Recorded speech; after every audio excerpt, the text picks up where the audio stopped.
உலகில் உபதேசம் செய்யும் உபதேசிகள் ஏராளம். நம் வாழ்வில் பல தருணங்களில் அவ்வப்போது ஆங்காங்கே பலர் உபதேசம் செய்வதை நாம் அறிவோம். தடுமாறும் வயதில் தாயின் உபதேசம், தப்பு செய்யும் தருணங்களில் தந்தையின் உபதேசம், நிலை குலையும் நேரங்களில் உறவுக்காரர்களின் உபதேசம், ஏன் சமயங்களில் நல்ல நண்பர்களின் உபதேசங்களையும் நாம் கேட்டிருப்போம். ஆனாலும் உலகில் எத்தனையோ உபதேசிகள் இருந்தாலும் உலகத்தின் தலை சிறந்த உபதேசிகள் என்று சொன்னால் இரண்டு விஷயங்கள் தான்.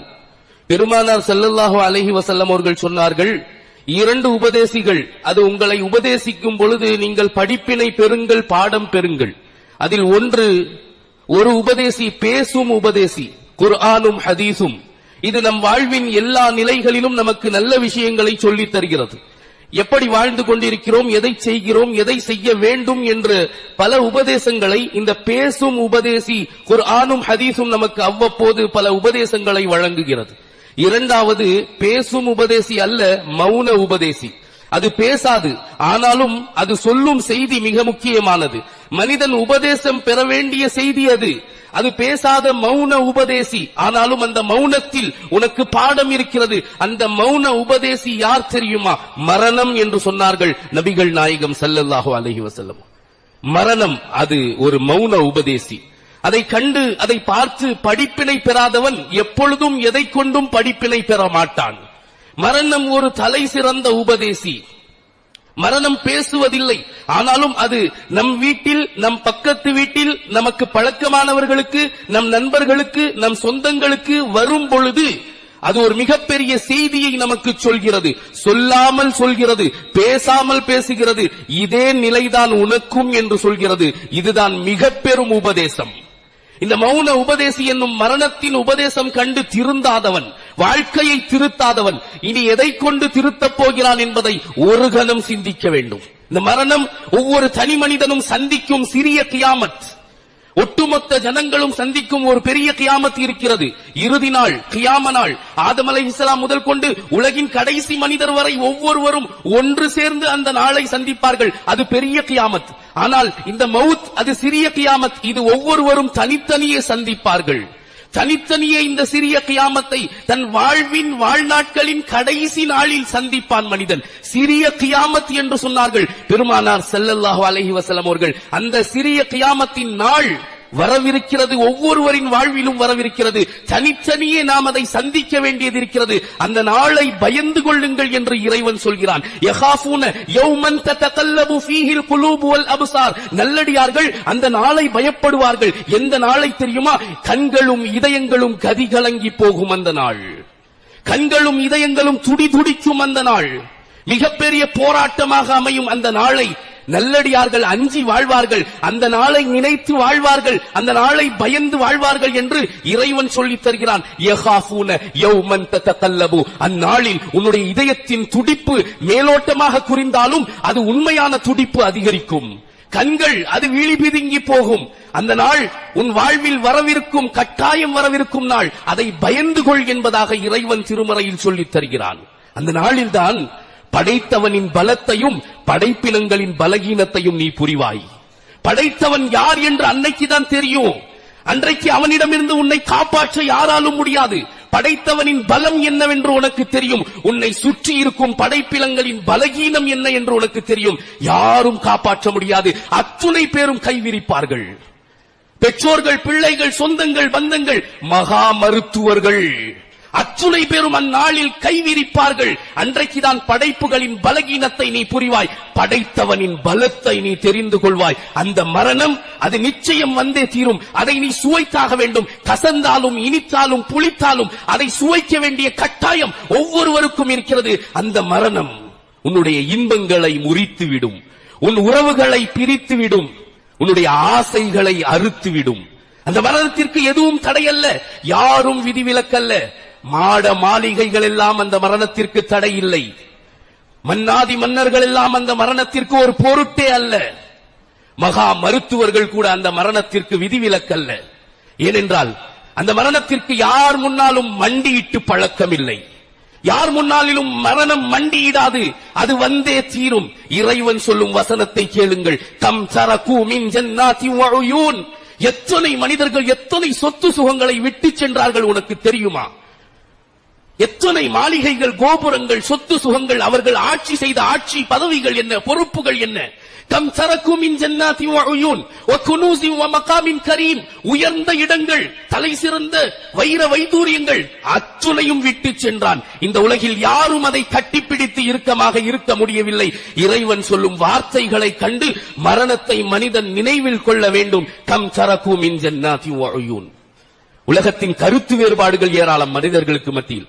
சரி தப்பு இது இருக்குமா இல்லைமா, ஆனா அத்துணை கருத்து வேறுபாடுகளையும் தாண்டி ஒரு விஷயம் இருக்கிறது என்று சொன்னால் மரணத்தின் விஷயத்தில் யாருக்கும் கருத்து வேறுபாடு கிடையாது. இறைவனை ஏற்காதவர்கள் உண்டு, இறைவனை மறுப்பவர்கள் உண்டு, மறுமையை மறுப்பவர்கள் உண்டு. மரணத்தை மறுப்பவர்கள் உண்டோ?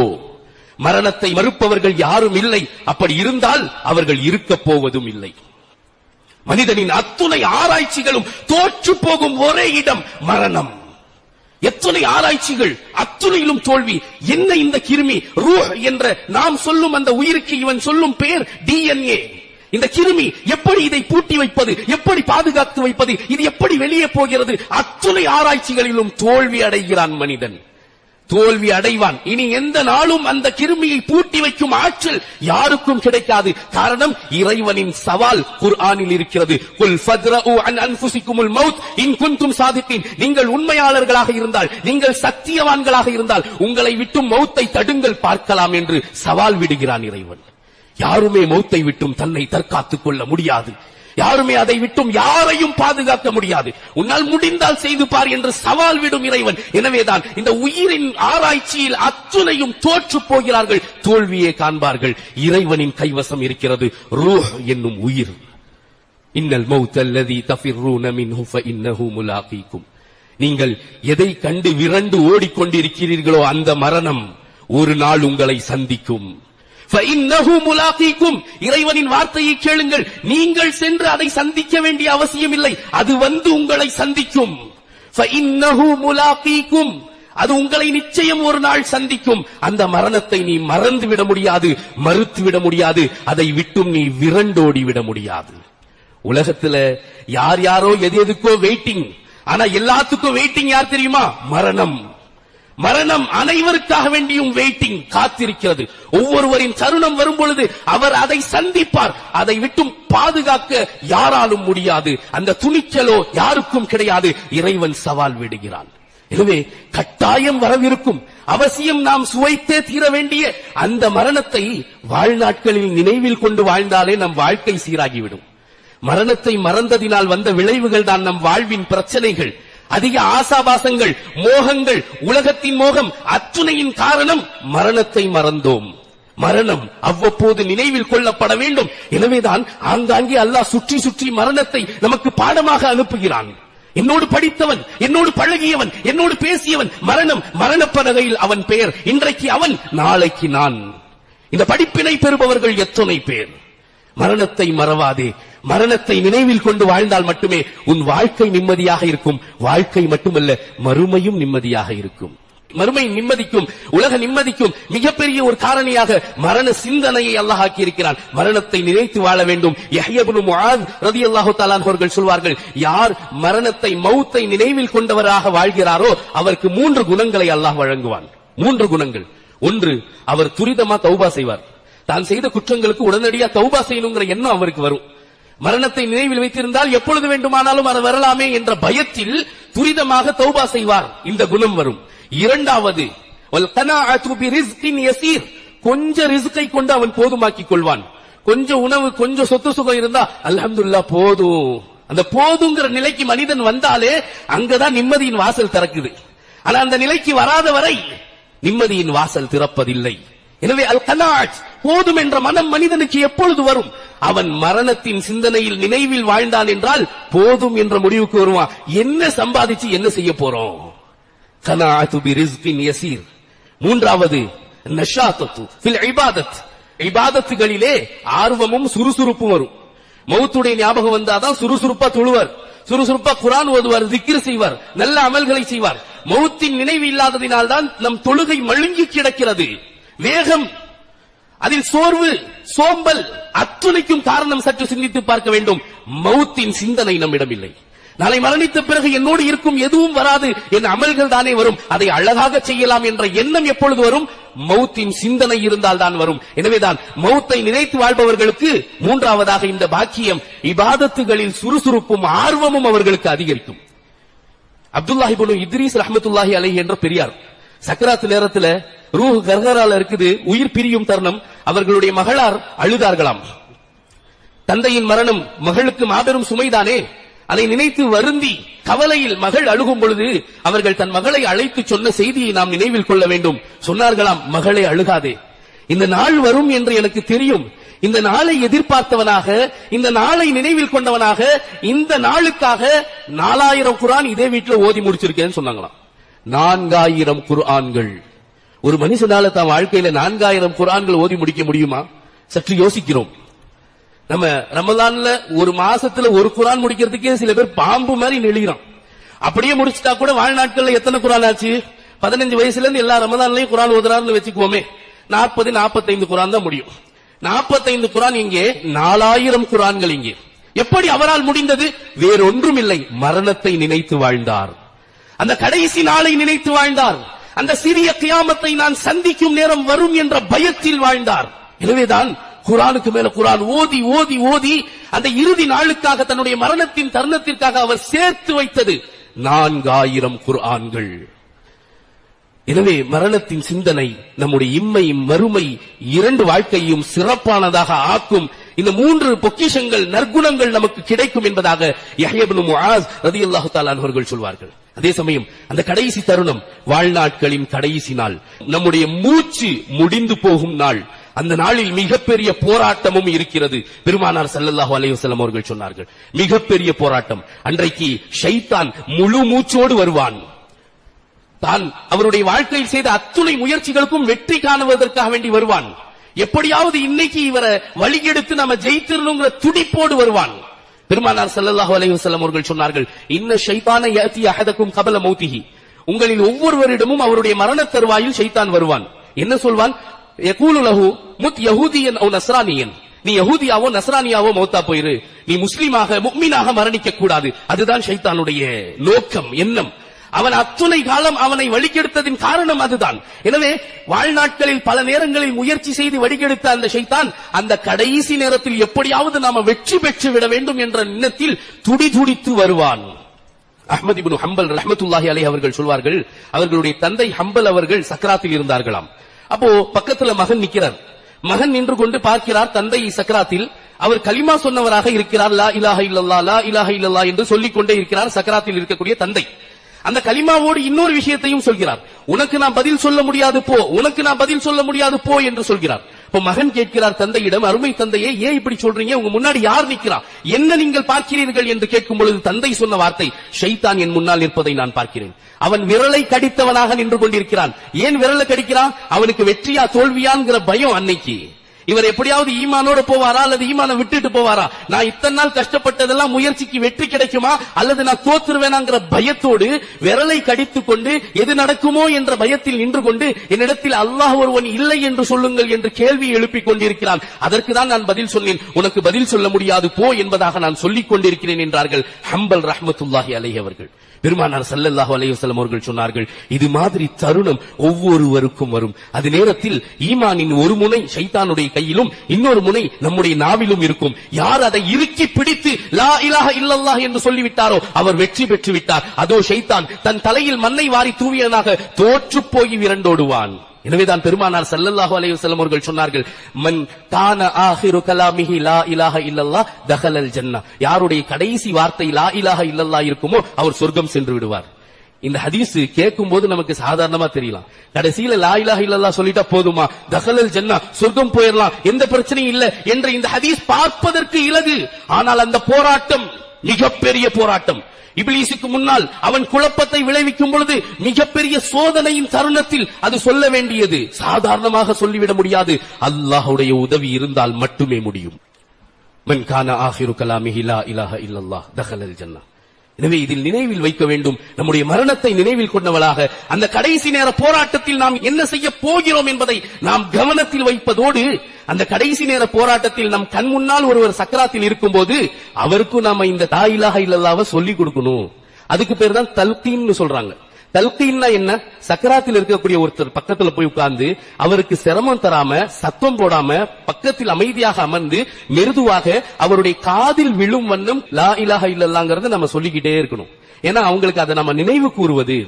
ஷைத்தானோடு மிகப்பெரிய போராட்டத்தில் இருக்கிறார்கள் அவர்கள். ஒருபுறம் ரூஹை எடுக்கும் மாணவர், மறுபுறம் உடலின் வேதனை, இன்னொரு புறம் ஷைத்தான் நிற்கிறான். மிகப்பெரிய போராட்ட தருணத்தில் தல்கீன் செய்ய வேண்டும். அவங்களுக்கு நாம செய்யற மிகப்பெரிய உதவி அதுதான். வாழ்நாட்களில் ஒருத்தருக்கு எவ்வளவு உதவி செஞ்சாலும் இந்த உதவிக்கு முன்னாடி எதுவுமே கிடையாது. அப்படி ஒருவர் தல்கீன் சொல்லி கலிமா சொல்லி கொடுத்து அவர் சொல்லிட்டார்னு சொன்னா, நாளைக்கு அவர் உண்மையாக உங்களை மனமு வந்து இன்முகத்தோடு சந்திப்பார். என் வெற்றிக்கு நீ காரணமப்பா என்பதாக புகழ்வார் என்பதில் ஐயமில்லை. ஒரு முஃமின் இன்னொரு முஃமினுக்கு செய்ய வேண்டிய மிகப்பெரிய உதவி தல்கீன். மரணப்படுக்கையில் இருக்கும்போது கலிமாவை ஞாபகப்படுத்தணும். ஆனா இன்னைக்கு தல்கீன் செய்கிறார்களா? தல்கீன் செய்யறதில்லை. அவங்க கஷ்டத்துல போராட்டத்துல இருக்கும்போது பக்கபலமாக இருந்து கலிமா சொல்லி கொடுக்கிறவங்க யாரு? இதே திருப்பூர்ல சமயத்துல ஒரு முக்கியஸ்தருடைய மௌத்துக்கு சென்றிருந்தேன். யார் என்று சொல்ல மனமில்லை. அவருடைய வீட்டில அவர் சக்கராத்துல இருக்கிறார் என்று சொல்லும் பொழுது நான் சென்று கொண்டிருந்த தருணத்தில் 10 நிமிடங்களுக்கு முன்னால் ரூஹ் போயிருச்சுன்னு சொன்னாங்க. போய் பார்த்தா அவர் பக்கத்துல ஒரு செல்போனு, அதுல யாசின் ஓடிட்டு இருக்கு. யாசின் எப்ப போட்டுட்டீங்க? சக்கராத்துல இருக்கும் போதே போட்டுட்டோம். போகும்போது யாசின் கேட்டுட்டே போட்டோம். எதை சொல்லிக் கொடுக்கணும், எதை சொல்லிக் கொண்டிருக்கிறீர்கள்? சக்கராத்துடைய தருணத்தில் கலிமாவை சொல்லித் தர வேண்டிய கட்டாய நேரத்தில் அங்கே சிரமம் தரும் வண்ணம் அதுலயும் யாரும் பக்கத்துல உட்கார்ந்து ஓதல. செல்போன், எல்லாத்துக்கும் செல்போன். இன்னும் முன்கர்ணைக்கு இருக்கு சொல்ல பதிலையும் ரெக்கார்டு பண்ணி கபர்ல போட்டுருவாங்க போல இருக்குது. இதை கேட்டு காப்பி அடிச்சு சொல்லிருங்கன்னு சொல்லி அந்த அளவுக்கு நிலை மோசமாக இருக்கிறது. தல்கீன் சொல்லிக் கொடுப்பவர்கள் இல்லை. அந்த சூழ்நிலை கூட இன்னைக்கு இல்ல. ஏன்னாக்கா நிறைய மரணங்கள் ஐசியூல தான் நடக்குது, வீட்டுல வைக்கிறது இல்ல. ஒரு காலங்கள்ல பெரியவர்களுக்கு தெரியும், நான் அவ்வளவுதான். அவங்க சொல்லிடுவாங்க, என்ன மருத்துவமனை கூட்டிட்டு போகாத, சரி என்று விட்டு விடுவார்கள். வீட்டிலேயே படுக்கையில களிமாவோடு அவர்களின் ரூஹ் பிரியும். ஆனா இன்னைக்கு கொண்டு போயிடுறான், காசு இருக்குது இல்ல, ஐசியூ பார்க்கவே விடுறதில்ல. உள்ள எங்கிருந்து தல்கீன் செய்யறது? நர்சுகளா சொல்லிக் கொடுப்பாங்க. ஒரு முஃமின் இன்னொரு முஃமினுக்கு சொல்ல வேண்டிய, செய்ய வேண்டிய மிக முக்கியமான தலையாய கடமை அது. இந்த உலகத்தை விட்டு அவருக்கு பிரியும் பொழுது அவருடைய கடைசி நேர போராட்டத்தில் நீ உதவி செய்ய வேண்டாமா? அவரை சொர்க்கவாசி ஆக்குவதற்கு நீ என்ன முயற்சி செய்ய போற? இன்றைக்கு நிறைய மரணங்கள் மருத்துவமனைகளில். மூத்தின் நிலையை நாம் எந்த அளவிற்கு புரிந்து வைத்திருக்கிறோம்? மரண தருவாயில் ஒவ்வொரு முஃமின் செய்ய வேண்டிய முதல் தலையாய கடமை தல்கீன். அதை தொடர்ந்து ரூஹ் பிரிந்து விட்டது என்று சொன்னால் அடுத்து செய்ய வேண்டியது என்ன? அவர்களின் கண்களை மூடிவிட வேண்டும். பிஸ்மில்லாஹி வ அலா மில்லத்தி ரசூலில்லாஹ் என்று சொல்லி கண்களை மூடிவிடணும். ரசூலுல்லாஹி ஸல்லல்லாஹு அலைஹி வஸல்லம் அவர்கள் அபூ சலமா அவங்க வீட்டுக்கு வந்தாங்க. அபூ சலமா அந்த நேரத்தில் வஃபாத் ஆயிட்டாங்க. வஃபாத்தானவர்களை வந்த பார்த்த பெருமானார் அவர்கள் அவர்களின் கண்கள் திறந்திருக்கிறதை பார்த்தாங்க. கண்கள் திறந்தது மட்டுமில்ல, பார்வை வானத்தை நோக்கி இருந்தது. ஏன் மௌத்தாகும் போது கண்கள் திறந்து பார்வை மேல் நோக்கி இருக்கிறது தெரியுமா? இதற்கு யாராலையும் பதில் சொல்ல முடியாது. பெருமானார் அவர்கள் சொன்னார்கள், இன்ன ரூஹ இதா குபில தபஅஹு அல் பஸர். ரூஹ் உடலை விட்டு வெளியே போகும்போது, உயிர் உடலை விட்டு வெளியே போகும்போது வானத்தை நோக்கி போகிறது, அதை இந்த கண்கள் பார்க்கிறதாம். எனவேதான் பார்வை மேல் நோக்கி இருக்கு. என் உயிர் போகுதே, என் உயிர் போகுதே, இனி என் நிலை என்ன, இனி என் நிலை என்ன? அந்த ரூஹ் கைப்பற்றப்பட்டு கொண்டு செல்வதை கண்கள் பார்க்கிறது. எனவேதான் எல்லா மையத்துகளின் பார்வையும் வானத்தை நோக்கி. ரூஹுகள் அது விண்ணை நோக்கி செல்கிறது. ஒவ்வொரு மனிதனுக்காக வேண்டிய விண்ணுலகில் 2 வாசல்கள் இருக்கிறது. ஒன்று அவருடைய ரிஸ்க் இறங்குவதற்கான வாசல், இன்னொன்று அவருடைய அமல்கள் சென்று சேருவதற்கான வாசல். அந்த அமல்கள் சென்று சேரும் வாசல் வழியாக தான் ரூஹ் செல்கிறது என்று சொன்னார்கள் இமாம் கஸ்ஸாலி ரஹ்மத்துல்லாஹி அலைஹி அவர்கள். யாராலாவது இதற்கான விளக்கத்தை சொல்லிவிட முடியுமா? ஏன் மையத்துகளின் பார்வை மேல் நோக்கி இருக்கிறது என்று பெருமானார் அவர்கள் சொன்னார்கள். ரூஹ் கைப்பற்றப்பட்டு கொண்டு செல்லும் பொழுது அந்த ரூஹை ஏக்கத்தோடு பார்க்கிறது மையத், என்னுடைய உயிர். பெருமானார் அவர்கள் இந்த விளக்கத்தை சொல்லி கண்களை மூடிவிட்டார்கள். கண்களை மூடிவிட்டு பெருமானார் ஸல்லல்லாஹு அலைஹி வஸல்லம் அவர்கள் துஆ செய்தார்கள். மையத்தை செய்தி கேட்ட உடனே, மையத்தை பார்த்த உடனே துஆ செய்யணும். முஸ்லிம் ஷரீஃபுடைய ரிவாயத், அல்லாஹும்ம ஃபிர் லி அபீ ஸலமத, யா அல்லாஹ் இந்த அபூ ஸலமாவை நீ மன்னிப்பாயாக, வர்ஃபா தரஜதஹு ஃபில் மஹ்தியின், இவருடைய அந்தஸ்தை நீ உயர்த்துவாயாக, வஹ்லுஃப் ஃபீ அகிபிஹி ஃபில் காபிரின் வக்ஃபிர் லனா வ லஹு யா ரப்பல் ஆலமீன், எங்களையும் அவரையும் நீ மன்னித்து விடுவாயாக இறைவா என்று துஆ செய்தார்கள். இன்னைக்கு துவாவே தேவையில்லைன்னு சொல்லிடுறான்.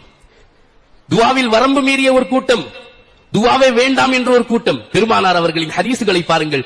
எந்த சஹாபியின் வஃபாத்திலும் பெருமானார் அவர்கள் கலந்து கொள்ளும் பொழுது நீண்ட நீண்ட நேரம் துவா செய்திருக்கிறார்கள். கேள்விப்பட்டதும் துஆ செய்வார்கள், சென்று பார்த்ததும் துஆ செய்வார்கள், நினைவுக்கு வரும் பொழுது துஆ செய்வார்கள். அல்லாஹ் அவரையும் எங்களையும் மன்னித்து விடு, அவருடைய அந்தஸ்தை உயர்த்தி விடு, அவருடைய கபரை விசாலமாக்கி விடு, அவருடைய கபரை ஒளியால் நிரப்பிவிடு என்பதாக பெருமானார் ஸல்லல்லாஹு அலைஹி வஸல்லம் அவர்கள் துஆ செய்வார்கள். மையத்துக்கு செய்ய வேண்டிய கடமைகள். கண்களை மூடி பிறகு துஆவில் நினைவில் கொண்டவர்களாக. அடுத்தது அடிக்கழுவுவது. அடிக்கழுவுவது என்பது என்ன? ஒவ்வொரு மனிதனின் உடலிலும் 9 துவாரங்கள் இருக்கிறது. அந்த 9 துவாரங்களில் சில குறிப்பிட்ட துவாரங்களின் வழியாக தேங்கி நிற்கும் கழிவு நீர், அசுத்தங்கள் வெளியாகிறது. மரணிக்கும் நேரத்தில் அந்த ரூஹு போன வேகம், அந்த உடம்பின் மீது ஏற்பட்ட தாக்கம், பயம், திடுக்கம், இதன் காரணமாக சில துவாரங்களின் வழியாக கழிவு நீர் வெளியாகுது. அந்த கழிவு நீரை சுத்தம் பண்ணும். அதுதான் அடிக்கழுவுவது. அந்த அடிக்கழுவுறதுக்கு நிறைய பேருக்கு தெரியாது. தந்தை வஃபாத்தாகி கிடப்பாரு, மகன் சுத்திட்டு இருப்பாரு, முகம் தெரியாத மோதினார தேடி. யார் மரணித்தது தெரியுமா? உன் தந்தை. நீ சொக்கா போடுறதுக்கு தன் மேனியில் வேர்வை நாற்றத்தை சுமந்தவரடா உன் தந்தை. அவர் அசுத்தத்தில் கிடக்கும் பொழுது ஆளை தேடுகிறாயா? தாய் கிடக்கும் பொழுது அங்கு அடிக்கழுவதற்கு ஒரு பெண் மகள் இல்லையா? உறவுக்காரர்களின் ஒரு மகனும் இல்லையா? கூட்டங்களில் மூக்கொழுகிக் கொண்டு சுத்தும் பொழுது உன்னை அழைத்து தன் முந்தானையில் மூக்கு சுத்தம் செய்தவளா தாய்? அந்த தாய் தந்தையை நஜீஸில் போட்டுவிட்டு முகம் தெரியாத மோதினார்களை தேடி அழைக்கிறார்கள். மாபெரும் துரோகம். காசு இருக்கிறது, புரிகிறது, ஆனா பாசம் இல்லையா? மோதினார் சுத்தம் செய்து விடுவார், ஆனா உன் மனசுல பாசம் இல்லையா? வெகு நேரமாக உன் தந்தை தாய் நஜீஸில் கிடக்கிறார்கள், அசுத்தத்தில். என்றைக்கு இந்த சமுதாயம் விழிப்புணர்வை அடையப் போகிறது? மௌத்துகளை வைத்துவிட்டு இவர்கள் போடும் ஆட்டங்கள். மோதினாரை தேடி அலைவது. எல்லா விஷயங்களுக்கும் மோதினாரை தேடி அலைகிறோமா? ஒரு காலம் இருந்துச்சு, கோழியை கொண்டு வருவாங்க மோதினார் அறுக்கட்டும் சொல்லி. இன்னைக்கு யார் கொண்டு வர்றா? அவன் அறுத்து சாப்பிட்டுக்கிறான். அவசரம். மோதினார் வந்து அறுத்து கொடுத்து அது வரைக்கும் யார் தாக்கு பிடிக்கிறது? அப்போ கோழி அறுக்கிறதுக்கு மட்டும் உனக்கு அவசரம். உன்னுடைய பெற்றோர்கள் மரணிக்கும் போது அடிக்கழுவதற்கு உனக்கு தெரியாதா? கேட்டா தெரியாது. யாரும் தவறாக எடுத்துக் கொள்வதற்கல்ல. மன வேதனைகள் பல இடங்களில் கண்கூட பார்க்கிறோம். பெற்றோர்களை அசுத்தத்தில் போட்டுவிட்டு வெகு நேரம் அப்படியே அடிக்கழுவது மிகப்பெரிய பொறுப்பு. அது பிள்ளைகளின் பொறுப்பு.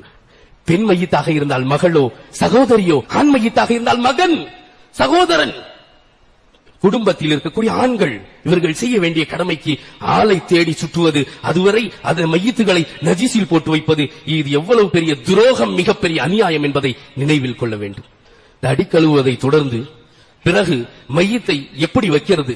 எப்படி வைக்கிறதுன்னு தெரியல. மையத்தை எப்படி அடக்கம் செய்வோமோ அப்படித்தான் வைக்கணும். வடக்க தலை இருக்கணும். மையத்துடைய வலது தோல்புஜத்தின் பக்கத்துல கிபிலா இருக்கணும். அதுதான் முறை. அந்த முறைப்படி வைப்பதோடு பெண் மையத்தாக இருந்தாலும் ஆண் மையத்தாக இருந்தாலும் முழு வெள்ளை துணியை கொண்டு மூடிவிட வேண்டும், முகத்தை உட்பட. பெருமானார் ஸல்லல்லாஹு அலைஹி வஸல்லம் அவர்களுடைய புனிதமான மேனி அப்படித்தான் வைக்கப்பட்டிருந்தது. அபூபக்கர் சித்திக் ரலியல்லாஹு தஆலா அவர்கள் வந்தார்கள். பெருமானார் அவர்களின் முபாரக்கான முகத்தை திறந்து நெற்றியில் முத்தமிட்டார்கள். ஹதீஸ்களில் வருகிறது. பெண் மையத்தாக இருந்தாலும் மூடி வைக்கணும். ஏன்னு சொன்னா நிறைய அந்நிய ஆண்கள் உள்ள வருவாங்க, அவங்க பார்வையெல்லாம் படக்கூடாது. அதை தொடர்ந்து ஆண் மையத்தையும் அப்படித்தான் மூடி வைக்கணும். யார் பார்க்கணும் என்று விரும்புகிறார்களோ அவர்களுக்கு மட்டுமே திறந்து காட்ட வேண்டும். இந்த முறை பெருமானார் ஸல்லல்லாஹு அலைஹி வஸல்லம் அவர்கள் வைக்கப்பட்டிருந்தார்கள். இப்போ இந்த முறைகள் கூட தெரிவதில்லை, என்ன செய்யறதுன்னு புரிவதில்லை, கேட்பதற்கும் யாரும் முன் வருவதில்லை. ஒரு நாள் கூத்து, எப்படியோ ஒண்ணு முடிச்சு விடு.